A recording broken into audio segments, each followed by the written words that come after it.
السلام علیکم ناظرین۔ سابق آرمی چیف جنرل باجوہ نے مولانا فضل الرحمان کے تعلقہ خیز بیان کی تردید کر دی۔ جمعیت علماء اسلام فے کے سربراہ مولانا فضل الرحمان نے کہا تھا کہ پی ٹی آئی حکومت کے خاتمے کے لیے تحریک عدم اعتماد کے پیچھے جنرل باجوہ اور جنرل فیض حمید کا ہاتھ تھا۔ انہوں نے تمام سیاسی جماعتوں سے کہا تھا کہ وہ عمران خان کی حکومت کے خلاف تحریک عدم اعتماد لائیں۔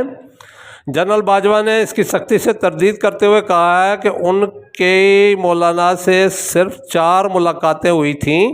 ایک ملاقات اس وقت ہوئی جب فاٹا کے انضمام کے حوالے سے اجلاس ہو رہا تھا، اس میں تو اس طرح کی بات جو مولانا فضل الرحمان کہہ رہے ہیں ممکن ہی نہیں ہے۔ دوسری ملاقات ان سے میرے گھر پر ہوئی تھی جس میں مولانا فضل الرحمان، مولانا عبدالغفور حیدری اور جنرل فیض حمید شریک تھے۔ مولانا اور عبدالغفور حیدری جنرل فیض حمید کو لے کر میرے گھر آئے تھے۔ انہوں نے کہا کہ آپ اپوزیشن جماعتوں پر دباؤ ڈالیں اور انہیں پارلیمنٹ سے نکال دیں۔ جب یہ جماعتیں نکل جائیں گی تو حکومت خود بخود ختم ہو جائے گی، جس پر ان سے تلخ کلامی ہوئی تھی۔ انہوں نے عبدالغفور حیدری اور جنرل فیض حمید کو کمرے سے نکال کر میرے گھٹنوں کو ہاتھ لگائے تھے کہ کسی بھی طرح اس حکومت سے جان چھڑائیں۔ تیسری ملاقات ان سے اس وقت ہوئی تھی جب وہ اسلام آباد میں دھرنا دینے آئے تھے۔ ہم نے ان سے کہا تھا کہ آپ کیوں حکومت کے پیچھے پڑے ہوئے ہیں۔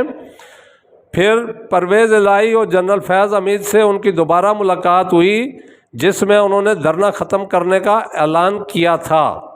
اس کے بعد آخری ملاقات اس وقت ہوئی جب تمام سیاسی جماعتوں کو بلایا گیا تھا۔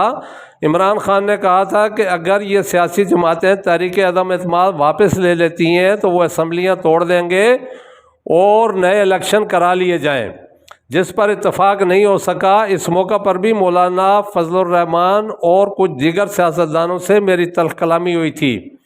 یہ ملاقات 22 مارچ 2022 کو ہوئی تھی۔ اس وقت تک عمران خان نے سائفر عوام کے سامنے نہیں لایا تھا۔